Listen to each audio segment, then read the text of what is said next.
ஞானானந்தமயம் தேவம் நிர்மலஸ்படிகாகிருதியும் ஆதாரம் சர்வ வித்யாநாமய கிரீவம் உபாஸ்மகே. புது வசந்தம் டிவி நேயர்களுக்கு அஸ்ட்ரோ கேஎஸ்ஐங்கரின் பணிவான நமஸ்காரங்கள். மாத பலன். புரட்டாசி மாதம் குரோதி வருஷம் 17/9/2024 17/10/2024 வரலும் உண்டான காலகட்டத்திற்கு என்ன பலன் அப்படின்றத பார்ப்போம். பொதுவாகவே நம்ம சௌரமான மாதங்கள் அப்படின்ற அடிப்படையில் மாதத்தினுடைய பிறப்பை கொண்டாடுறோம். அதாவது சூரியன் ஒரு ராசியிலிருந்து அடுத்த ராசிக்கு செல்லக்கூடியதை சௌரமான மாதங்கள் அப்படின்னு சொல்லுவோம். இந்த சௌரமான மாதத்தை நம்ம தமிழ்நாடு ஃபாலோ பண்ணுறோம். மிச்ச ஸ்டேட்லலாம் பார்த்தீங்கன்னா, அதாவது பஞ்சாப், கர்நாடகா, இந்த மாதிரி ஸ்டேட்ஸு, கர்நாடகா, ஆந்திரா இதெல்லாம் சந்திரமான மாதங்கள்னு சொல்லக்கூடியது. அமாவாசைக்கு அடுத்த நாளில் அவங்களுக்கு மாதம் பிறக்கும். நம்மளுக்கு மாதம் சூரியன் ஒரு ராசியிலிருந்து அடுத்த ராசி செல்லக்கூடியதை சூரிய மாத பிறப்பு அப்படின்னு சொல்லுவோம். இந்த மாதம்ன்றது கன்னியா மாதம், புரட்டாசி மாதம் பிறகுறது 17/9/2024 அன்றைக்கி. இந்த மாதத்தில் வரக்கூடிய கோல்சாரம் என்ன, இந்த மாதத்தினுடைய விசேஷ நாட்கள் என்ன அப்படின்றத ஒன்றா பார்க்கலாம். இந்த மாதத்தினுடைய கோல்சாரம் அப்படின்னு எடுத்தோம்னா, காலபுருஷ தத்துவத்தில் 2வது ராசியான ரிஷபத்தில் குரு, மிதுனத்தில் செவ்வாய், சிம்மத்தில் புதன், கன்னியில் சுக்கிரன், சூரியன் மற்றும் கேது, சனி பகவான் கும்பத்திலும், மீனத்தில் ராகு பகவான் இருக்கா. இந்த மாதத்தில் வரக்கூடிய மாற்றங்கள் அப்படின்னு சொல்லக்கூடியது மாதகாலங்கள் மாற்றங்கள் என்ன அப்படின்னா, 19/9/2024 அன்றைக்கி 2 கிரகங்கள் மாறுறது. புதன் சிம்மத்திலிருந்து கன்னியிலும், சுக்கிரன் கன்னியிலிருந்து துலாத்திலையும் மாறுறார். அதற்கு பிறகு 6/10/2024 அன்றைக்கி பார்த்தேன்னா, புதன் கன்னியிலிருந்து துலாத்திலும், அதுக்கப்புறம் 14/10/2024 அன்றைக்கி சுக்கிரன் விருச்சிக ராசிக்கும் துலாத்திலிருந்து போகிறார். இந்த மாதத்தில் வரக்கூடிய அதாவது என்ன சொல்கிறது, பெயர்ச்சிகள் அப்படின்னு சொல்லக்கூடிய மாத கிரகங்களுடைய பெயர்ச்சிகள் இதுதான். இப்போ இந்த மாதத்தில் வரக்கூடிய விசேஷ நாட்கள் அப்படின்னு பார்த்தலையானால், புரட்டாசி மாதம்னு சொல்லக்கூடியதே பித்ருக்களுக்கு உண்டான மாதம்னு சொல்கிறோம். நம்முடைய மூதாதையர்களுக்குன்னு ஒரு மாதத்தை கொடுக்கப்பட்டுள்ளது. அதில் பார்த்தலையானால், இந்த 18ஆம் தேதி அன்றைக்கே பௌர்ணமி வருது. 18ஆம் தேதிக்கு மாலைய பட்சம் ஆரம்பம் அப்படின்னு சொல்கிறோம். அந்த மாலைய பட்சம் அப்படின்னும் போது 15 நாள். ஒரு பட்சம் அப்படின்னு சொல்லும்போது கிருஷ்ணபக்ஷம் சுக்லபக்ஷம்னு 2 பட்சம் வரும் ஒரு மாதத்துக்கு. அது மாலைய பட்சம் வளர்பிறையை ஒன்றாகவும் தேய்விரையை ஒன்றாகவும் சொல்லக்கூடியது. பௌர்ணமியிலிருந்து அமாவாசைக்கு வரக்கூடியதை தேய்விரை கிருஷ்ணபக்ஷம்னு சொல்லக்கூடியது. இதில் மாலைய பட்சம் பௌர்ணமிக்கு அடுத்த நாளிலிருந்து பிரதமையிலிருந்து ஆரம்பிக்கும். இது 15 நாட்கள் வரும் அமாவாசையோடு சேர்த்து. அமாவாசைக்கு அன்றைக்கி மகாலய அமாவாசை வரும். 18/9/2024 அன்றைக்கி மாலைய பட்சம் ஆரம்பம். இந்த மாலைய பட்சத்தின் விசேஷம் என்ன அப்படின்றத ஒரு தனி வீடியோ போடுறேன். இந்த மாலைய பட்சத்தில் பார்த்தீங்கன்னா, பித்ருக்களுக்கு செய்ய வேண்டிய கர்மாக்களை தனியாக செய்யணும்.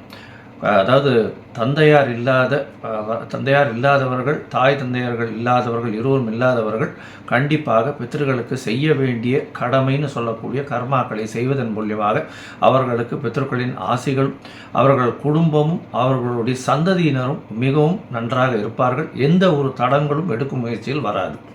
இதனால தான் பித்ருக்களும் ரொம்ப முக்கியம், குலதெய்வமும் ரொம்ப முக்கியம்னு சொல்கிறது. அவர்கள் உங்களை பாதுகாப்பார்கள் எப்போவுமே. சரி, இந்த மாதத்தில் மகாபரணி 21/9/2024 அன்றைக்கி மகாபரணி அப்படின்னு சொல்லக்கூடியது. அதை தவிர 25ஆம் தேதி அன்றைக்கி மத்திய அஷ்டமி. மத்திய அஷ்டமின்னா நடு நாள், அதாவது பௌர்ணமிக்கும் அமாவாசைக்கும் உண்டான நடு நாள், 8ஆம் நாள் மத்திய அஷ்டமி. 26ஆம் தேதி அவிதானவமி. இந்த அவிதானவமி, மத்தியாஷ்டமி, மகாபரணி இதெல்லாம் என்ன விசேஷம் அப்படின்னா, உங்களுடைய மூதாதையர்கள் அதாவது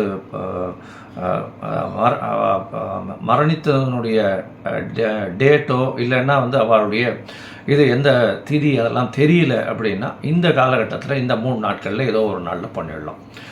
இது பக்கத்தில் இருக்கக்கூடிய கோவிலில் இருக்கக்கூடிய குருக்கள்கிட்டையோ, உங்களுடைய வீட்டில் இருக்கக்கூடிய ரெகுலராக வரக்கூடிய வாத்தியார்கிட்டையோ கேட்டுன்னு பண்ணுறது ரொம்ப விசேஷம்.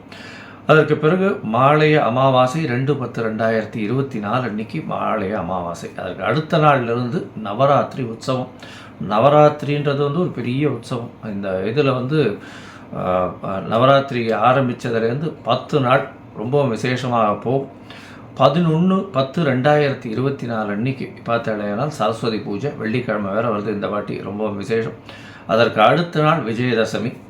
12ஆம் தேதி அன்னைக்கு தசமி. இது வந்து மிகவும் ஏற்றமான ஒரு நாளாக சொல்லப்படுகிறது. விஜயதசமி அன்னைக்கு பார்த்தீங்கன்னா எல்லா விதமான பூஜைகளும் நீங்கள் செய்யக்கூடிய இதுக்கு வந்து பண்ணுறது உங்களுக்கு டூல்ஸாக உதவக்கூடிய எல்லா விஷயத்துக்கும் வந்து அது அன்றைக்கி வந்து பூஜை போடணும்னு சொல்கிறது. எல்லாத்துக்குமே மரியாதை கொடுக்கக்கூடிய ஒரு பெரிய விசேஷமான நாள் அது. சரஸ்வதி பூஜை அன்றைக்கும் சரி, அந்த அதாவது விஜயதசமி அன்றைக்கும் பெரிய விசேஷம். இதை தவிர பார்த்தீங்கன்னா வித்யா ஆரம்பம் அப்படின்னு சொல்லக்கூடியது முதல்ல குழந்தைகளை ஸ்கூல் சேர்க்குறவா இந்த விஜயதசமி அன்றைக்கி போய் சேர்த்துட்டு வர்றது பெரிய விசேஷம். அன்றைக்கி வந்து அக்ஷர அபியாசம் பண்ணுவா ஸ்கூலில். அதன் மூலியமாக அவர்கள் அன்னியிலேருந்தே வந்து ஸ்கூலில் சேர்ந்ததாக கணக்கு வச்சுட்டு அன்னியிலேருந்து படிக்க ஆரம்பிப்பாள். இது வந்து ரொம்பவும் விசேஷமான நாள். இந்த மாதம் பார்த்தேனால் பொதுவாகவே மாத கிரகங்கள்ன்றதை வச்சு நம்ம வந்து பலன்களை சொல்லுவோம்.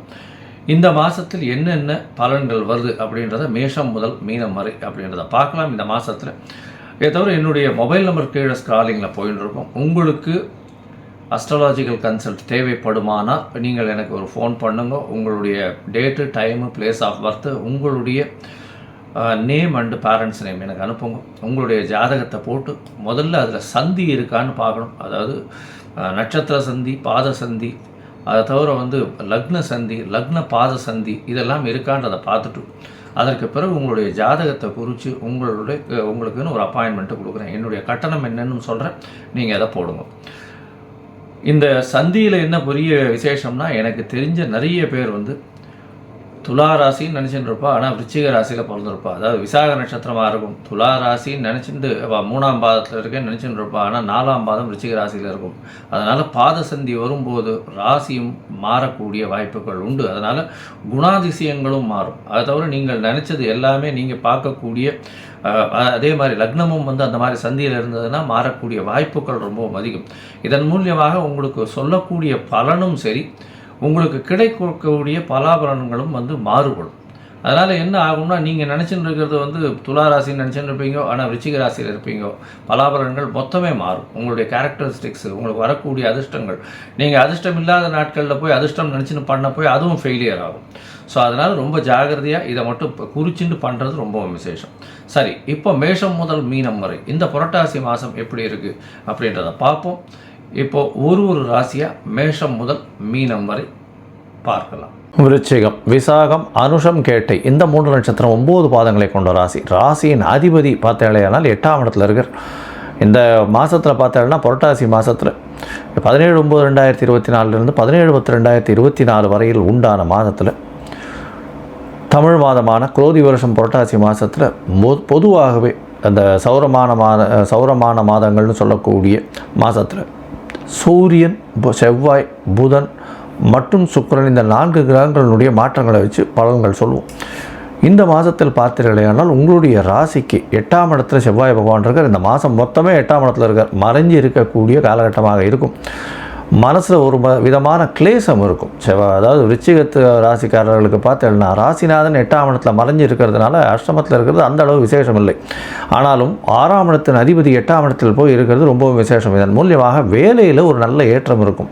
வேலை மூலியமாக வெளிநாடு வெளியூர் போயிட்டு வரக்கூடிய வாய்ப்புகள் நிச்சயமாக உண்டு. உடல் நலத்தில் ரொம்ப ஜாகிரதையாக இருக்கிறது நல்லது. ஏன்னா 4ஆம் இடத்துல வக்கரம் பெற்ற சனி பகவான் வேறு, 8ஆம் இடத்துல போய் செவ்வாய் பகவான் ராசிநாதன் சுபர்கள் பார்வை எதுவும் இல்லாததுனால உடல் நலத்தில் சற்று பின்னாடி ஏற்படக்கூடிய வாய்ப்புகள் நிச்சயமாக உண்டு. உங்களுடைய ராசிக்கு பார்த்தாலேயானால் 11ஆம் இடம் அப்படின்னு சொல்லக்கூடிய இடத்துல புத பகவான் ஆட்சி பெற்று போகிறார். இந்த மாதத்தில் 19/9/2024 புத பகவான் 11ஆம் இடத்துல ஆட்சி பெற்று போகிறார். மூல திரிகோண வீட்டில் வந்து ஆட்சி உச்சம் பெறுறது பெரிய விசேஷம். 10ஆம் அதிபதியும் 11ஆம் இடத்துல இருக்கார். அதனால் வேலை ரொம்ப அதிகமாக இருக்கும். பணவரவிற்கு பஞ்சம் இருக்காது. லாபங்கள் மிகவும் அதிகமாக இருக்கக்கூடிய காலகட்டம். ஆனால் உடல் நலத்தில் ரொம்ப ஜாகிரதையாக இருக்கிறது நல்லது. 12ஆம் இடத்துல சுக்கிரன் இருக்கிறது பெரிய விசேஷம். 12ஆம் இடத்துல உங்களுக்கு சுக்கிரன் ஆட்சி பெற்று போயிடுறார். அதாவது 19/9 அன்றைக்கே சுக்கிரனும் வந்து நீச்சத்திலிருந்து அவருடைய ஆட்சி வீட்டுக்கு வர்றது பெரிய விசேஷம். இதன் மூலியமாக பார்த்தாலேயானால் 12ஆம் இடம் வலுப்பெற்று போகிறது. கணவன் மனைவிக்குள்ள நல்ல ஒரு அந்யோன்யம் இருக்கக்கூடிய வாய்ப்புகள் உண்டு. வெளிநாட்டில் வந்து பிஆருக்கு பார்த்துட்டு இருக்கவா, பர்மனன்ட் ரெசிடென்ஷிப் பார்த்துட்டு இருக்கவாள் கண்டிப்பாக கிடைக்கக்கூடிய காலகட்டமாக அமைய போகிறது. இந்த மாதத்தில் பார்த்தீங்கன்னா உங்களுடைய ராசிக்கு சமசப்தமத்தில் குரு பகவான் இருக்கார். அதனால் கண்டிப்பாக உங்களுடைய ராசிக்கு திருமணத்திற்கு பார்த்து கொண்டிருப்பவர்களுக்கு திருமண பாக்கியம் நிச்சயமாக ஃபிக்ஸ் ஆகும். என்ன சார் இது மாலையபட்சம் இந்த புரட்டாசி மாதத்தில் திருமணம் எப்படி சார்னா, மாலையபட்சம் முடிஞ்சதுக்கப்புறம் நவராத்திரியில் ஜாதகம் மாற்றிக்கிறது இந்த மாதிரியான விஷயங்கள்லாம் பண்ணிவிட்டு ஐப்பசியில் கல்யாணம் பண்ணலாம். அதனால் இந்த மாதத்தினுடைய 2வது பாதி, அதாவது 15 நாள் முடிஞ்சதுக்கு அப்புறமா இந்த ஜாதகம் மாற்றிக்கிறது இந்த மாதிரியான விசேஷங்கள் பண்ணலையானால் கண்டிப்பாக இந்த விருச்சிக ராசிக்காரர்களுக்கு திருமணம் நிச்சயமாக நடக்கும். எதிர்பாலினத்தவர் மூலியமாக நல்ல ஒரு ஏற்றம், பார்ட்னர்ஷிப் பிஸ்னஸில் பெரிய ஏற்றம் கிடைக்கக்கூடிய காலகட்டம், தந்தையின் உடல்நிலையில் சற்று பின்னடைவு இருக்கக்கூடிய காலகட்டம், தாயின் உடல்நிலையில் நல்ல ஏற்றம் இருக்கக்கூடிய காலகட்டம், குழந்தைகள் மூலியமாக சிறு சிறு பிரச்சனைகள் வரக்கூடிய வாய்ப்புகள் உண்டு. உங்களுடைய பதவி புகழ் அந்தஸ்து கௌரவம் நிச்சயமாக கொஞ்சம் இறக்கக்கூடிய வாய்ப்புகள் நிச்சயமாக உண்டு. கொஞ்சம் ஜாகிரதையாக இருக்கிறது நல்லது. ராசிக்கு 11ஆம் இடம் வலுப்பெற்று போய் 3 கிரகங்கள், அதாவது புதன், சூரியன் மற்றும் கேது 3 கிரகங்கள் இருக்கிறதுனால லாபத்துக்கு பஞ்சமே இல்லை. அதுவும் தனகாரகனான குரு பகவானே உங்களுடைய ராசிக்கு 11ஆம் இடத்தை பார்க்குறார், லாபஸ்தானத்தை. அதனால் எதை தொட்டாலும் பணம் வரக்கூடிய வாய்ப்புகள் உண்டு. எந்த தொழிலானாலும் வெற்றி நிச்சயம். அதுவும் இந்த சமையல் கலை வல்லுநர்கள், டாக்டர்ஸ், இரத்த வங்கி மற்றும் இரத்த சேகரிப்பு மையம் வச்சு நடத்துகிறவங்க, அதை தவிர இந்த instruments, medical instruments, medical pharmaceutical business இதெல்லாம் பண்ணுறவாளுக்கு பெரிய ஏற்றம் கிடைக்கும். அதை தவிர கல், ஜல்லி, மண், ரியல் எஸ்டேட்டு இந்த மாதிரி வியாபாரம் பண்ணுறவாளுக்கெல்லாம் பெரிய ஏற்றமான காலமாக இந்த மாதம் அமைய போகிறது. இந்த மாதத்தில் பார்த்தடையானால் உங்களுடைய முயற்சிகள் எல்லாமே வெற்றி பெறக்கூடிய காலகட்டமாக இருக்கும். ஏன்னா குரு பகவான் உங்களுடைய ராசிக்கு 3ஆம் இடத்தை பார்க்குறது பெரிய ஏற்றத்தை கொடுக்கும். இருந்தாலும் சில நாட்கள் உங்களுடைய ராசிக்கு பார்த்தோன்னா அந்த முயற்சிகளை தள்ளி வைக்கிறது நல்லது. அது சந்திராஷ்டம காலம்னு சொல்கிறோம். இந்த சந்திராஷ்டம காலத்தில் பார்த்தடையானால் மதிகாரகன் மயங்கக்கூடிய காலகட்டம், மதி மயக்கத்தை ஏற்படுத்தக்கூடிய காலகட்டம், மறைஞ்சிருக்கக்கூடிய காலகட்டம்ன்றதுனால தவறான முடிவுகள் எடுக்கக்கூடிய வாய்ப்புகள் நிச்சயமாக இருக்கும். அதனால் புதிய முயற்சி வேண்டாம், வெளியூர் வெளிவானில் பிரயாணம் வேண்டாம், யாருக்கும் ஜாமீன் கையெழுத்து போடாதீங்க, பொறுமையாக இருக்கிறது ரொம்பவும் நல்லது. இந்த மாதத்தில் பார்த்தலையானால் 24/9/2024 26/9/2024 வரலும் உண்டான நாட்கள் சந்திராஷ்டம நாட்கள்னு சொல்கிறோம். அதனால் சந்திரனுக்கு உண்டான எளிய பரிகாரத்தை பண்ணிவிட்டு உங்களுக்கு பண்ண வேண்டிய கட்டாயத்தில் இருந்துட்டிங்கன்னா பண்ணுங்க அப்படின்றத சொல்கிறோம். இந்த மாதத்தில் பார்த்தலையானால் புரட்டாசி மாதம் எல்லா விதமான ஏற்றங்களோடு இருக்கக்கூடிய காலகட்டமாக இருக்குது. மென்டல் ஸ்ட்ரெஸ் கொஞ்சம் அதிகமாக இருக்கும், உடல்நல கொஞ்சம் ஜாகிரதையாக இருக்கிறது நல்லது, அலைச்சல் கொஞ்சம் அதிகமாக இருக்கக்கூடிய காலகட்டமாக இருக்கும். பணவரவிற்கு பஞ்சம் இருக்காது, தொழிலில் பெரிய அபரிமிதமான ஏற்றம் இருக்கும். அதை தவிர 11ஆம் இடம், அதாவது லாபஸ்தானத்தையே தனகாரகன் பார்க்கறதுனால எங்கே தொட்டாலும் பணம் வரக்கூடிய வாய்ப்புகள் உண்டு. இந்த மாதம் முடிஞ்சதுன்னா இந்த கயா போயிட்டு கயாவில் இது பண்ணிவிட்டு திலதர்ப்பணம் சிரார்த்தம் பண்ணிவிட்டு வர்றதன் மூலியமாக, அதாவது தாய் தந்தையர் இல்லாதவர்கள், தந்தை இல்லாதவர்கள் இவர்கள் போய் பண்ணிட்டு வரணும். மூதாதையர்களுக்கு செய்ய வேண்டிய கர்மாக்களை செய்கிறது ரொம்பவும் விசேஷம்.